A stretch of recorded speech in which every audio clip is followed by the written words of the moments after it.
so much for coming today.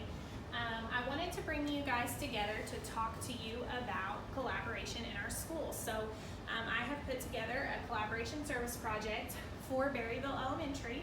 So today we're just going to kind of discuss how our building collaborates and how teams are put together in our building.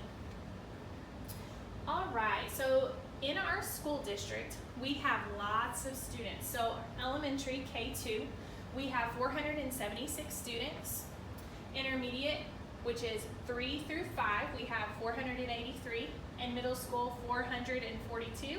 And in high school, we have 578 students. And in this building, I am currently teaching kindergarten. I have also taught second grade in this building. Okay, what is collaboration? Collaboration is the action of working with someone to produce or create something, working with a team of individuals to produce an intellectual outcome. So when you're collaborating, this is when you're meeting with your classroom teachers as your team, you're collaborating, you're talking about planning and different events that might be happening that you're preparing for at school. You can also collaborate with other teachers about students, about behavioral issues, and also with the special education teacher about modifications for a student. We have certain teams in our building. We have an RTI team. We have grade level teams, which would be kindergarten, second, and first grade.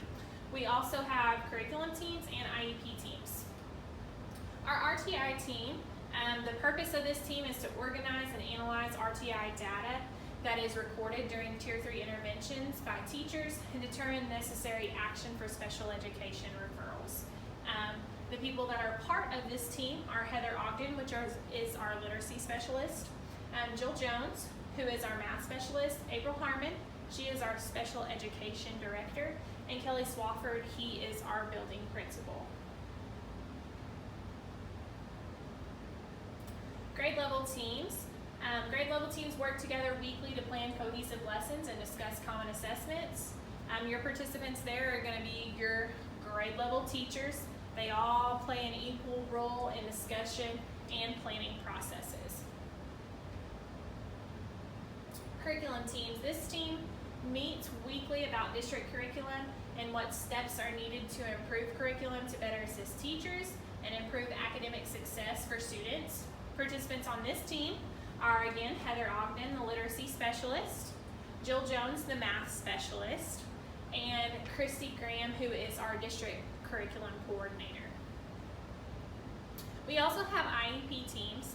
Now, the participants in an IEP team is going to vary between different meetings because you're going to have students maybe in kindergarten or students maybe in first grade that have different general education teachers and different special education teachers. So it really just depends on the child who is actually on that individual team. The purpose to compose and revisit IEPs for students with disabilities.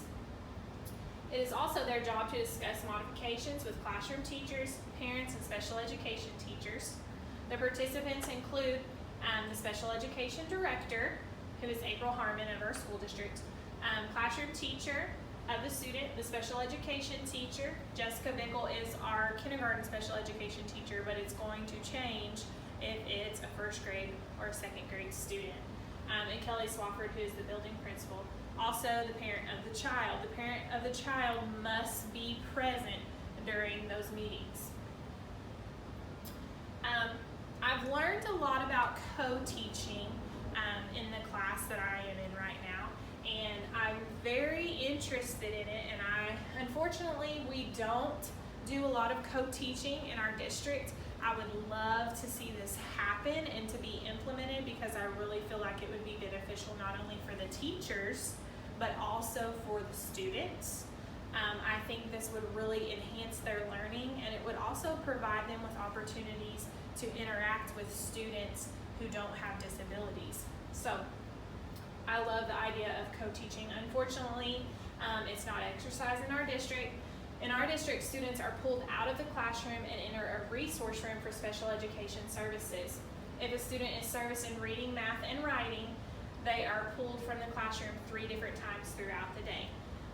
Now they are getting their services, but they're being pulled from the general education classroom a lot. So this is, preventing them from building those relationships with their peers that they could be building if we were implementing co-teaching.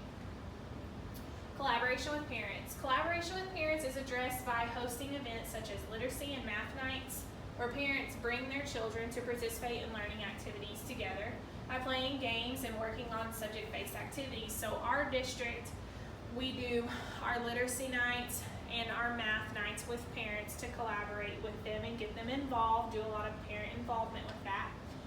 Our district also promotes literacy involvement with parents by hosting muffins with mom and donuts with dad once a year for students and their parents. We also have a grandparents science night. Utilizing paraprofessionals in our building. Paras are crucial to help our kids. They're used to assist students with disabilities one-on-one in our self-contained classroom. They assist one-on-one in the inclusion classroom for special needs students and also for literacy and math interventions.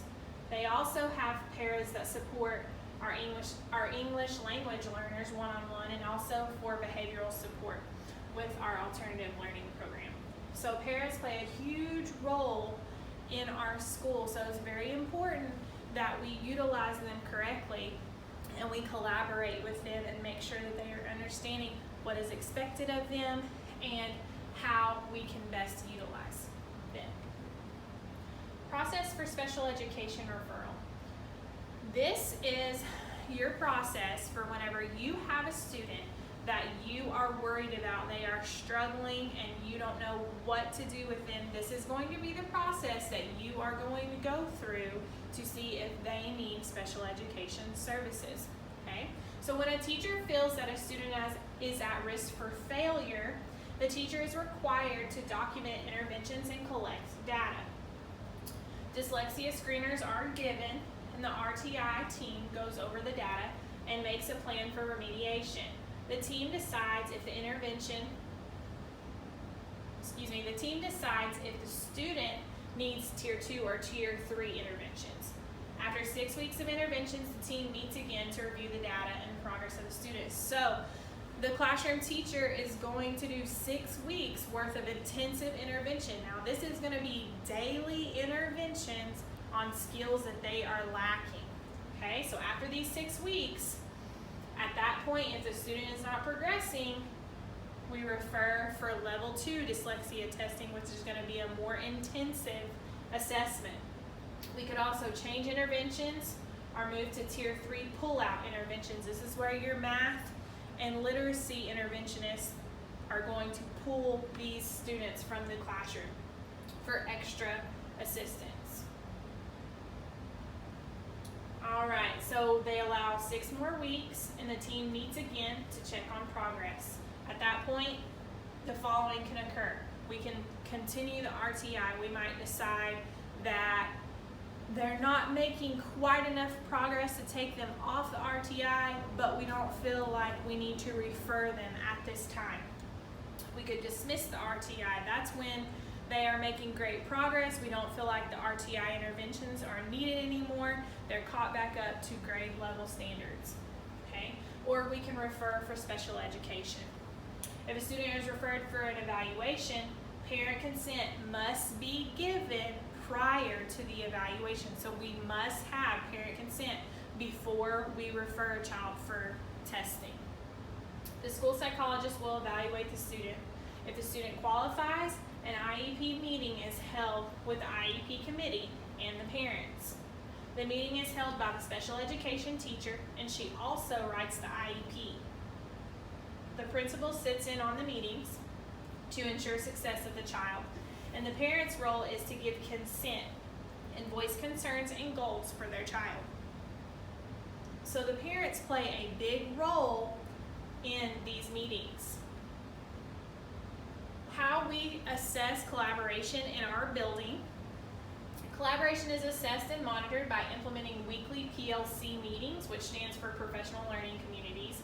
This is where administrators attend to observe or see over the collaborations between grade level teachers and also curriculum specialists. So a lot of times when we meet with our grade level, but we also have curriculum specialists in there as well. So sometimes we're talking about curriculum, sometimes we're talking about grade level situations, that kind of thing. Related service providers in our building, we have a speech pathologist, Shell Seal. We have an occupational therapist, who is Sheila Wolf. We have a physical therapist, Joy White, and we have Youth Bridge counseling services. So Youth Bridge works as our counseling services in our district. We can refer with parent consent to Youth Bridge a child, and they will pull that child from the classroom during the school day for counseling services. Community-based service providers. We have a community parent resource center in Springdale, Arkansas. This is where parents can go for different resources and different meetings, especially parents with children with autism. This is a great resource for them. Springdale is about an hour and 15 minutes away, so this is the closest resource center we have to Berryville. We currently do not have a vocational rehabilitation center near us. In our community, the closest one is probably going to be in Springfield, Missouri, and that's about an hour and a half away. Family counseling and mental health. Youth Bridge also provides this to our community. They provide services to our kids here at school, but they also have a center where they provide services to the families of our community as well. Related service providers, we have the Carroll County Learning Center. That is a preschool center for students with disabilities.